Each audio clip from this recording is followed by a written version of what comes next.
100%. It's, that's why we exist. If banks were easy to work with and like to do deals, we wouldn't be here. Fortunately, they're not, and it leaves a big void. And we're able to say yes when banks are oftentimes saying no.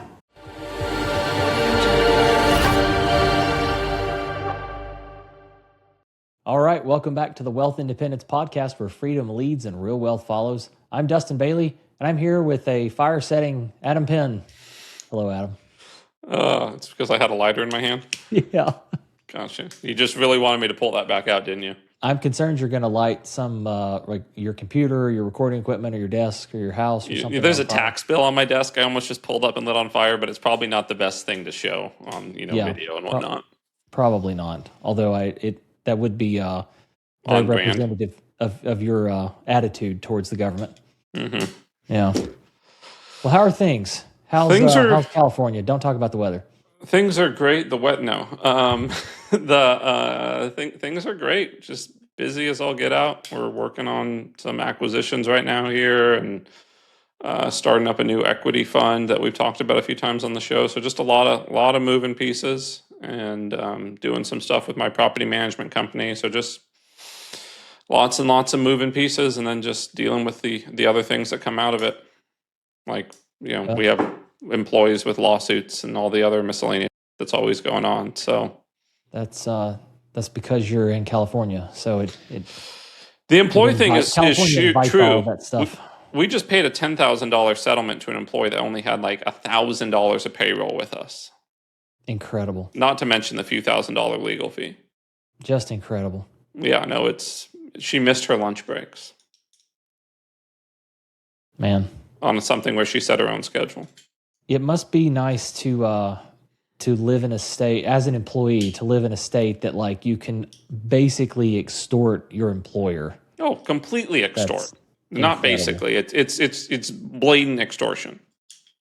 Wild. Yeah. Well, at least the state's really pretty. That's about the only thing it's got going for it. Well, we won't burn any more time on talking about California, I suppose. We have a guest today. Mm-hmm. We've got Ryan Hermansky visiting us, joining us. He's the president and he's a founding partner of Private Money Funding. They're based in Arizona. They do private credit, maybe call it hard money lending, but they are a non-bank lender to commercial real estate. It's fairly straightforward sort of thing, something we've talked about before as far as credit on the debt side of things. I think we've had a couple of guests that have talked about that from a residential side, and Ryan, I think they're exclusively commercial. So they've got a investment vehicle and offer to investors. So it's debt's always good for cash flow. So anyway, we will let him talk more once we get into the interview. But excited for him to be joining us today. I don't know, Adam, anything to add? Nope, looking forward to it. See what he's got to add. Let's jump right into it.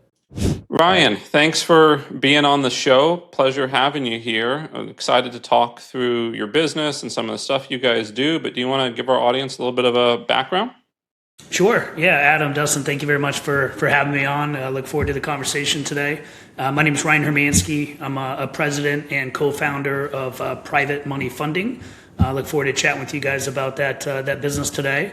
But I'm on a call here from Scottsdale, Arizona. I got 3 boys about ready to start school here in less than a week, and just waiting for our beautiful weather to come. Right now, it's the time you question why you live here and you try to get out of town as much as possible.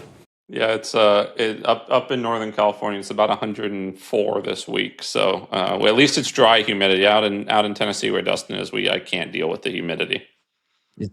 I hate to get on a podcast and talk about the weather, but since we are, it's like 84 degrees here and 100% humidity, and it is just utterly miserable to be outside. It's a bad time of year. Well, Ryan, before you were in this specific business, you have a mortgage background, right? Or you want to talk us through? I do. That career? was my first job out of college. Was I worked for a bank called Waterfield Financial. Don't expect many people to know about it, but it was the largest privately held bank in the country for quite some time. So I got a job with them. I had kind of a business and finance background for my undergrad degree, and was hired for them And I was hired to do a lot of different things, but that was right at the beginning of when the mortgage industry kind of exploded, and they needed people, they needed kind of manpower there, and they ended up putting me into that department and ran with that for about 5 years and got to really understand the personal finance side and the mortgage side of businesses. We're only residential, so very different than what we do now. But the loan terms, the terminology, the conversation, the relationships, all that stuff was very similar. So it was a really good background to kind of springboard me to where we are now. There's definitely some turns and hills and valleys and stuff in between the bank in my early 20s and now. But yeah, that is kind of where I got my career started out. Well, I'm sure that was helpful, right? Because I think for the, let's call them a layman stepping into this industry, even if they understood the fundamentals of how it worked, the terms could throw them for a loop for a fair amount of time with all the acronyms and different ways people describe things. So with that, I think the first thing to understand, because what you run is primarily a debt fund, if I'm not mistaken, how would you describe to our listeners, and I think they're mostly familiar with it, but the difference between debt and equity, right? Because as an investor, they're very different things you can participate in. Sure, no question. So there's two sides of our business, which is interesting, but they actually kind of coincide and work well together. So our main focus is we run an investor pool. So we bring investors on. We actually pay them 9% on their money. They can come and go as they please. So it's a liquid fund. They can invest. We only work with accredited investors, which the government has a threshold of 200,000 to be considered a accredited investor. But once you're in there and you've been established with us, you can pull part of your money out, your entire investment out. You can kind of come and go and explore other opportunities. So there's no lockup period. There's no contract. So we protect that investment with a note. So when an investor comes on and they give us a note, or we provide a note for them, that's protecting their investment, and that investment's protected by commercial real estate. So the flip side of our business is we'll actually lend out and first lien position commercial real estate. So as I mentioned, we pay our investors 9%, and then we'll turn around and we'll lend money out at 12% in the commercial sector at very conservative, very low loan to value. So basically, our average deal is, somebody buying a $5 million shopping center. That borrower puts down $2.5 million in cash, and we come up with the difference. We'll put down the other $2.5 million or so. It kind of gives you a good snapshot of two different ways to, for people to actually borrow money and then, utilize their money in real estate without necessarily being a landlord, for example. That's one of the things that people really like about our fund is they're in real estate, they're investing in real estate, they're being protected by commercial real estate, but they don't have to worry about collecting checks and ACs breaking and all the stuff that comes with being a true landlord and building owner. And so can you talk a little bit just about the type of assets that you guys do lend on, right? Because 50% loan to value and a 12% rate, is there a reason that these commercial, is it type bridge debt, or what's the reason these commercial properties are coming to you? Great question. There's a plethora of reasons. The first reason, which I think catches a lot of people off guard, is banks don't traditionally like to lend in commercial real estate. Especially in these, the dollar amounts we're talking about, the 500,000 to 5 million range.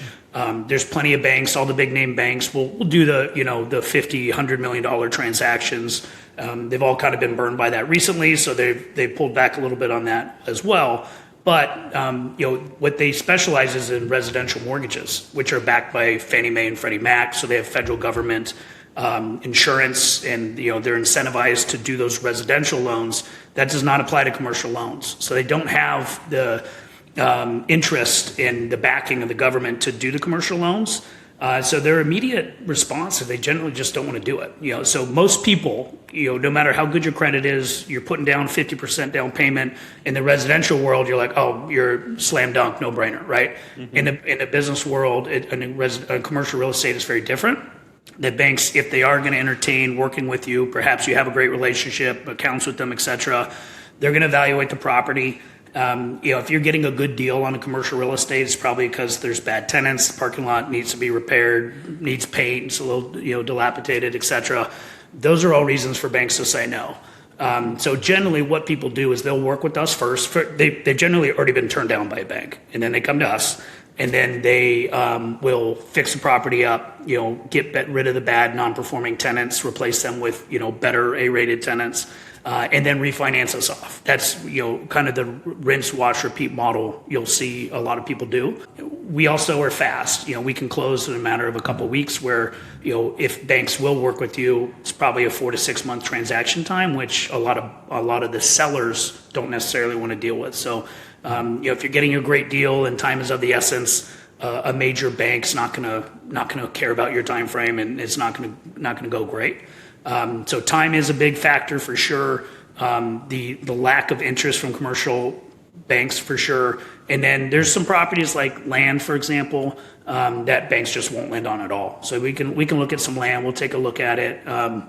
Generally, land speculators, they'll purchase land. They'll have the seller carry it for a certain amount of time. And then they'll take those 2-3 years that the seller's carrying. They'll bring water to it, bring sewer to it, rezone it. Really add a ton of value to it. And then they'll basically now borrow from us and pay off the actual original seller that was carrying that note that whole time. Those are your most traditional scenarios that we see borrowers in need of cash and we work with. It seems like you found a good middle ground there where you've kind of found this gap in the market that you've been able to fill. 100%. That's why we exist. If banks were easy to work with and like to do deals, we wouldn't be here. Fortunately, they're not, and it leaves a big void. And we're able to say yes when banks are oftentimes saying no. Gotcha. One thing I'd like to touch on, and we don't have to go super deep into it, but it's a thought of mine, is that when you buy real estate, let's call it a shopping center, right? Rents tend to go up over time, and the land tends to be worth more, and inflation kind of helps you, increase your value and protect your investment. Inflation kind of works the opposite, right, in the debt space. So how do you view these investments from an inflation standpoint? So if you're looking at it from the investor standpoint, when we're paying out 9%, 9% is generally it's a very respectable rate that most people are very excited to get on that conservative level of investing, right? Like we're not trying to compete with the S&P, but we also are just very flat. There's no ups and downs. It's just 9% every month. So when you compare us to very safe investments like a bond, for example, you're paying 3 to 4%, money market, CDs, etc. They're all low single-digit investment opportunities that I would say are barely keeping up with inflation. Inflation is kind of right where the CDs and bonds are. So at least with our safe conservative investment, you are seeing growth. You're watching your investment. If you decide to let it compound and grow, you're watching that grow over time. You also have the opportunity of just taking a distribution and living off that money every single month. So I think the investment at 9% is high enough to combat inflation and obviously still be a solid investment. So that paying that off has been, and paying that percentage has been great, and people are thrilled with it. That's awesome. And you've talked a lot about the protections, right? You've talked about how, it's a low LTV and your first position lien and those things. But can we talk through some of the control aspects, right? Because you're not in charge of the buildings, but what type of control do you have being on the debt side? So by us having a first lien position, and we're generally in charge of the property. So in the worst case scenario, somebody doesn't pay us, right? And then by being in a first lien position, we could foreclose on the property, and we now have the opportunity to own that property, which in the examples we gave generally has 50% equity in the property. So that's what protects us, the company, and that's what protects our investors as well. So I feel like we have all the security, by actually, having the property. So we don't necessarily care what you do with the cash, we'll also have an example for, people will own a building free and clear and then pull cash out. So that's actually another very common reason people come to us. It's, people are familiar with the term like a cash out refinance. If you have a paid off building, you need to access equity, we can work with you in that scenario as well. So if people are pulling cash out, most of the time it's to reinvest in the property, expand it, attract better tenants, et cetera. But they also have a lot of other business needs and will pull cash out for different opportunities. So we're okay with that as long as we're protected and our investors are protected by the actual investment or first lien position real estate. What does some of the terms look like, when you're giving these loans? Are they 2-year loans with some origination fees? Are they, what's the length? Sure. So we'll evaluate each deal individually and kind of price it out accordingly. Not all deals are the same. Our average deal, which makes up a far majority of our portfolio, we'll lend for a 3 to 4 year term. We'll have a prepayment penalty for 2 or 3 years, and then we'll lend at 12%. So that makes up a high majority of our portfolio. So for potential investors, when I share a spreadsheet, most of our deals are going to look exactly like that. We've done deals for as fast as literally a couple months. And then we have plenty of deals that are 5-year terms. So we'll listen to borrowers' needs. We don't want to turn a borrower away because they only need capital for a short period of time. The way the business is set up is we want to do the work when a high majority of the work, almost all of it, is done up front. All your lawyer work, evaluating the properties, like visiting them in person, appraisals on the property, title work. That's 99% of the work. It's done in the first couple of weeks of evaluating a property. And then we just sit back and collect the interest on the first of the month, right? That's how the business model works. It's exceptionally simple. We didn't invent this. It's been done for as long as people have been lending out money. But that's the actual business model. And it works out fantastic. So it keeps us safe, keeps our investors happy, keeps the borrowers keep coming back. Awesome. So with that, you talk about these terms being 5 years or so, but you have no lockup on your investor side of things. How do you reconcile the two? So fortunately, we have investors constantly joining the fund. So we are marketing ourselves as a liquid fund. We also have a $10 million line of credit to kind of allow flexibility. So what we'll like to do, and what we like to do the most, is use the line of credit to close on a property. So for example, just give a real life example of a property we have closing tomorrow. It's a $3 million paid off property. Actually, I'm sorry, it's valued at $6 million. We just got the appraisal back. It was double what the borrower thought the property was worth. The lady is taking out $1.5 million. So we're going to send her $1.5 million tomorrow. Through title, everything's done through escrow, through title companies. We'll only work with companies or states that do have normal escrows and title companies. This property happens to be in Wisconsin, so we'll send her the $1.5 million, and then that's backed by $6 million of real estate. This is a rental, so it kind of qualifies in that commercial real estate category that we operate in. So that's a real life deal that's happening tomorrow. I'll use the line of credit. I drew on the line of credit, so that's where that $1.5 million will come from. And then now we'll bring on investors to pay that line down. So we'll pay interest to the bank until we pay that line off. Generally, we bring on a few million a month in new investor capital, and we pay a loan like that off within a month, 2 months at the most. And that's just do it all over again. That's awesome. That seems like, and how big is the fund in total? Can you share that? Yeah, no problem at all. It's all information we're happy to share with potential investors. We're very public about everything we do as far as the interactions and sharing the properties we've lent on and the value of the fund. So we're at 42 million on lent out capital, and then that amount generally always offsets with investor capital. So we brought on $42 million in investor capital, and then we've lent out $42 million on commercial real estate, first lien position, safe, low loan to value commercial real estate.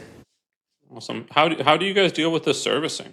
So there's just not a lot of servicing. We make sure we're interest only payments, so that when the borrower is paying us is what I'm talking about. When they make their payment to us, it's interest only. We confirm that they're paying their taxes, so we'll check in, log in, and confirm they paid their taxes a couple times a year. They have to send us their insurance statements, so we know their insurances are paid, their taxes are paid, and their interest payments to us are paid. So it's real easy. Everybody pays us within the first 10 days of the month.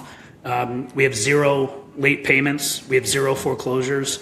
One of the benefits of playing in the space where we are, where it's exceptionally conservative, low loan to values, is we're the first payment everybody makes. They have millions of dollars in equity. Nobody wants to lose that property. They know what they're up against. They know the deal they signed up for. So we're the first check they write or first wire they send, and allows for a perfect payment track record. So you've been in this business for a while. What are some good questions for investors to be asking when they are evaluating one of these types of deals? Sure. I think one of the questions we always get, you nailed already, is like, well, why would people borrow from us? And like I feel like we covered that very well. The question I get also is how long, what's the lockup period? What are the fees? And there are none. There's no fees. There is no lockup period. If you want to start with 200,000 or $1 million, or we have investors with 5+ million, and any amount is okay above 200,000. You can add to it or take away as you need. We're not an ATM. We're not a bank. This is not something where it's like make an investment and pull money out every month. But you need to buy a car, you need to pay your taxes. Like April's our biggest month. We have a lot of investors pull money out to pay their taxes every year. We've had people pull their entire investment to buy a house, and they'll come in later once they sell their other house. So it is a liquid fund. That is how we manage it. That is how we operate. So those are some of the main questions I get. And then I do like to point out our CEO. So I'm the president. My CEO has been doing this for over 4 decades. So Tim Ernst, he's on our website. Privatemoneyfunding.com is our company and our website. And it kind of goes into the 4 partners. Anybody on the fence, having a conversation with Tim or watching some of the videos on our website with him will make you feel exceptionally comfortable. He's one of the smartest people I've ever met, exceptionally successful, and the majority of his success has come from this industry. So we partnered up with him 5 years ago to start Private Money Funding, but he's had his company doing exactly this exact same model for over 40 years. So we have the experience. Like I said, we didn't invent this. There's other companies doing it. What does separate us from other companies is the 9% fixed rate. You're going to get that same deposit amount in your account each month, or like you can let it compound and grow. That's just your choice. But you're not locked into any individual property. So a lot of hard money lenders will bring on investors, and you're now tied to that property. If that property performs, great, you get paid. When that property doesn't perform, or if you're now part of a lawsuit and you're suing somebody, you need to evict somebody, you're hiring an attorney, and you're now part of a lawsuit. You're never going to be part of that with us.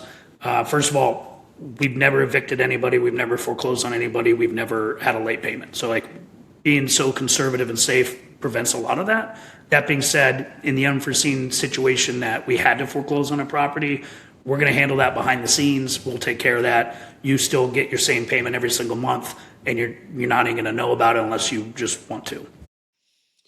So you've been in this industry for a while. What are some learning lessons that people might just not even think about, or something that you want to share about this industry in general?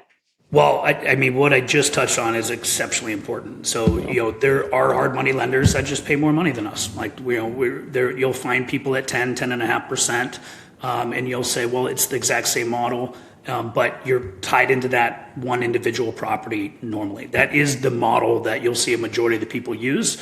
They lend money out on property A. Property A makes their payment every month. You get paid every month. Property A stops performing, and then all of a sudden now you and the other investors are all part of a big lawsuit in suing somebody. So most people just don't want to deal with that extra headache.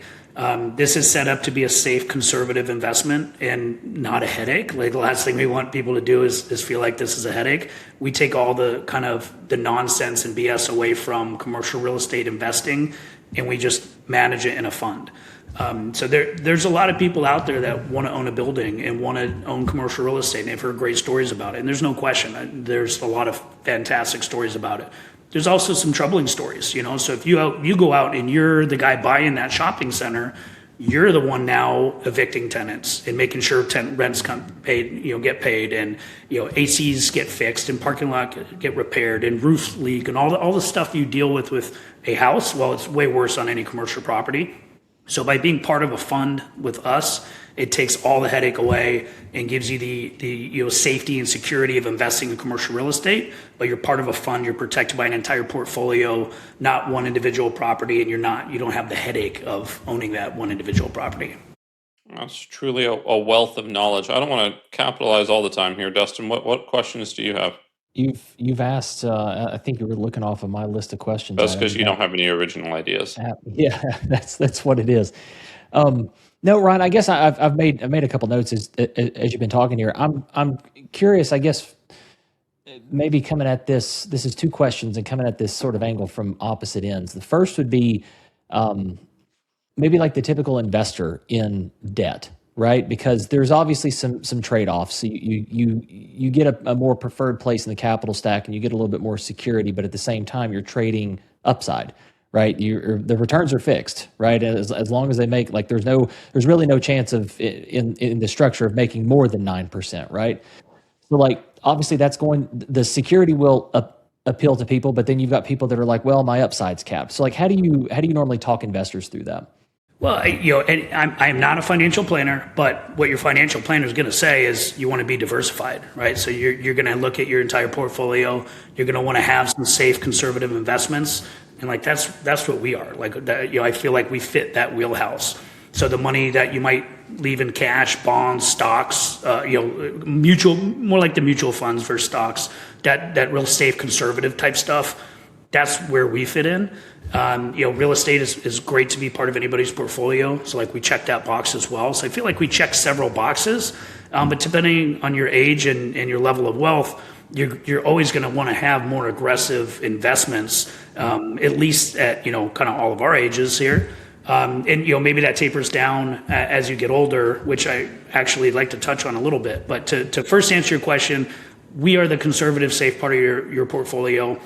I would never recommend somebody stick all their money with us. Like that's not what we're talking about here. But as you diversify your portfolio, let us be part of the safe investment tool for you.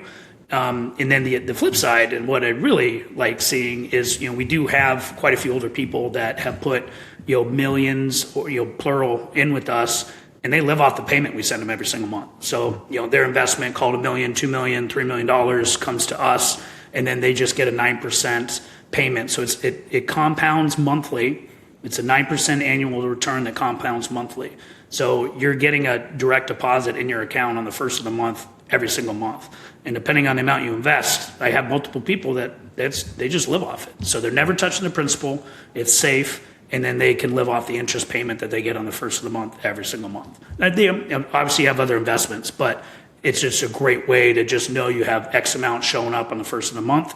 It's easy to make it budget and lets that be a really good part of your now cash flowing investment. Yeah.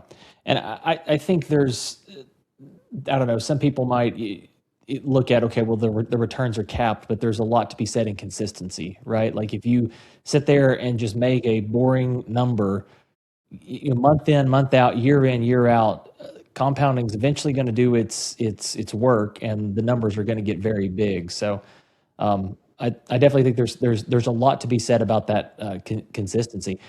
I am curious though, because Adam and I have heard objections like this before to the debt side of people who would look at not a consistent 9% and say, okay, well that sounds too good to be true. And then, well, wait, so you're lending this out at 12? Who in the world is going to pay 12%? Or who's going to take a loan out at 12%? So I just would love to hear your thoughts on sort of that objection and that line of thinking. One thing I will point out is that we are registered with the SEC and licensed through the state of Arizona. So when you're playing with the big boys, you can't play games. So those are kind of the ways I always respond on any type of question like that. And then we chatted a little bit on the borrowing side at 12%. Like nobody that can get 6 to 8%. 8% is more traditional right now. If you're buying a shopping center from B of A and you are one of the few that could qualify and get that deal, you're probably at about 8% or so. When you look at it that way, we're not that far off. Being that you could qualify us as like the hard money lending space. But it's time. Most people don't have the 6 months for B of A to, actually work with you and finally get that deal done if they're going to get it done. So time is a huge deal. Most people just want to move fast. The land deal, B of A is not going to lend on land, where we'll entertain land. It makes up a chunk of our portfolio. It's not our focus, but in Arizona and all the land we've lent on in Arizona, it's growing like crazy. It's skyrocketing. It's a safe investment for us that we'll evaluate and get appraisals and look at properly.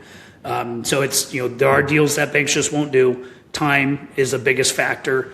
And then more importantly, banks are looking to say no, and like that's what creates the entire opportunity that Adam pointed out. So when there's that huge void, we kind of fill that space, and that what allows us to be a company. If banks were just easy to work with and fast and just a delight, we would not be a company. We'd be doing something else for sure.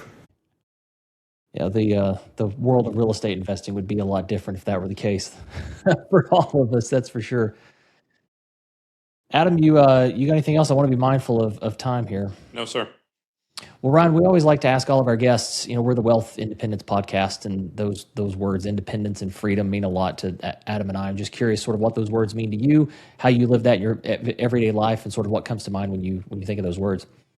Well, I love that opportunity to kind of chat about it, but just peace of mind and freedom. When I think of wealth, I think of controlling my time, and just having the freedom to kind of do what I want, within reason, with the most opportunities possible.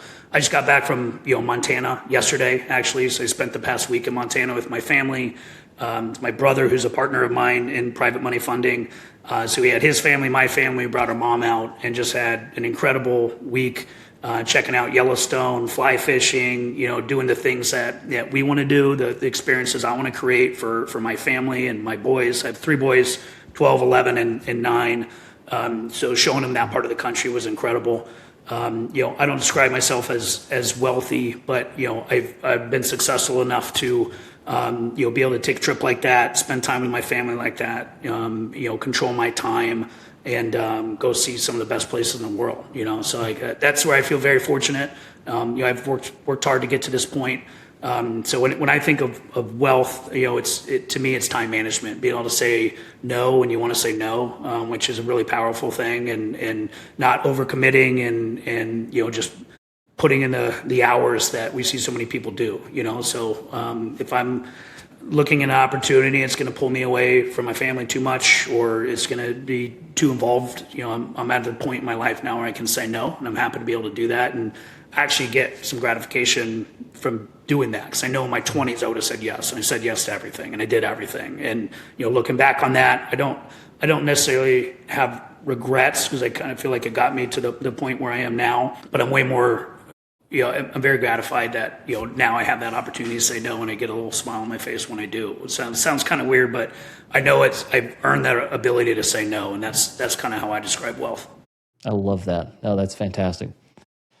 Well, Ron, we appreciate you being here. How can folks connect with you or connect with the fund? What's the best way to?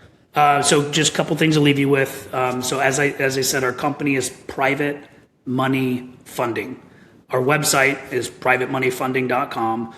We built the website out just to let investors get to know us, feel comfortable at us. Everything I talked about today is on that website. There's videos of us. You meet all 4 of the partners.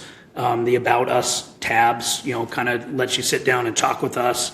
And then I'm kind of the investor liaison for most of our investors. So, I'm going to give you my personal cell phone, my personal email. If you come on board with us, I'm the person. There's no team of people. It's me. There's 4 of us total.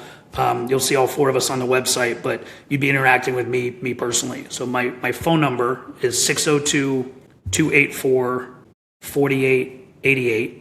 So you can text me at that, call me at that. And then my email is ryan@pmfaz.com. So that's P as in private money funding.com. Oh, it's ryan@pmfaz.com. Sorry. Sorry. And we'll put all of it in the show notes so that people can just look at it at the bottom too. Yep. Absolutely. Yeah. But yeah, happy to answer any questions, jump on a call with you and your significant other, chat through things, get everybody's questions answered, share the list of properties, let you review the documents, but yeah, start at the website. Website's exactly designed to answer questions, and then, we're here to take it from there. Wonderful. Thank you for being here. Thank you, guys. Really enjoyed the conversation and appreciate it. Thank you. Thanks, Ryan. Well, that was a great interview with Ryan. Definitely interesting to see all the different parts, the mechanics of how his fund works. The thing that I found most interesting was the liquidity, right? Because it's something I think a lot of these debt funds struggle with. And I haven't seen anyone utilize a line of credit for liquidity before. There's always the concern, right, that maybe that line of credit won't be there when someone asks for liquidity, but it seems like the fund's large enough. I wonder, and we didn't get to ask this, but if that liquidity has been there since day one. Because obviously in the very beginning, it was probably a little harder to have such liquidity. I also have to imagine, I mean, similar to our credit fund, right, we have liquidity, but no one's asked for their money back yet. So I have to wonder how much of it is just happens to work for marketing. I'm sure there's some legal gate that if more than 10% request it back, then it goes to 90 days or something like that. But at least that's how I would build it. But it's a good marketing tool. Yeah, for sure. Yeah, because I mean the notes are inherently illiquid, right? You can't really force someone to. Well, I guess you could, but that's probably against the terms anyway. That gets very messy very quickly. But yeah, I mean when you eventually reach a certain size, if you got enough turnover, and especially most commercial real estate notes tend to be shorter term, so yeah, that's a huge. I imagine that's a huge selling point. But Adam, to your point, I would also imagine like our fund, I don't think we've had a single person ask for money. If anything, they're wanting to add more and keep getting the cash flow. Which, you know, I mentioned this during the recording, but that's still, you know, some people hear 9% and they're like, oh man, I can do so much better. You know, we go on the equity side, and if I'm going to invest in commercial real estate, it needs to be at least mid-teens or high-teens return. And yeah, you can get that, but there's just something to be said for consistency. And if you can sit there and just make that 9, 10, 11, even 12%, whatever, if you can make that year in, year out with no volatility, it's incredibly powerful. And, you know, Ryan gave an answer that was, you know, that this should sit on the side of, you know, someone that's this should be like the conservative, almost bond side of the portfolio. But at the same time, I think if you're someone that doesn't like the volatility of the more aggressive stuff, there ain't nothing wrong with just letting your money compound. And I've got I'll try to find a link to it, but I've got a chart that sort of shows this, comparing it against the stock market of like what a true like 12%. The arithmetic average of the stock market's returns is 12%, but that's not what it actually is, right? Like it's up and down, and you lose a lot to that volatility. I've got a spreadsheet I put together a few years ago to sort of illustrate this and the difference over a long period of time of like what a true consistent return actually does when you don't have volatility. So I think it's powerful. I think it can. My personal opinion is, if you're someone like me who does not like a lot of volatility in their investments, I think it's a great place to hide out and park a lot of money and enjoy the cash flow. Good, I agree. Well, I don't think I have much else. It was a fun interview. I agree. Yeah, super interesting. And we'll definitely have all the links to Ryan and to the company. We'll have all that in the show notes if anyone wants to check them out. We'll have it all there, and definitely take him up. Reach out to him if you got questions. But we'll call it a wrap with that. We appreciate everybody being here. If you enjoyed it, please go do all the things that we ask. Go give us a subscribe. I need to write these down so that I can actually remember what everyone's supposed to do. Subscribe and like on YouTube, or give us a thumbs up on YouTube. There's a 5-star rating on Apple Podcast and a positive rating or whatever it is on Spotify. We would appreciate it. It lets the computers know that you're enjoying it and gets the message out to more people. But again, we appreciate you being here. Thanks so much for listening. We'll catch you on the next episode. Just remember, where freedom leads, where wealth follows. Thanks, y'all. Thanks for joining us on Wealth Independence. This show is for informational purposes only and is not financial, investment, legal, or tax advice, and does not constitute an offer to buy or sell securities. All investments carry risk, and investors should always conduct thorough due diligence and consult with qualified professionals before investing. Until next time, remember, freedom leads and real wealth follows.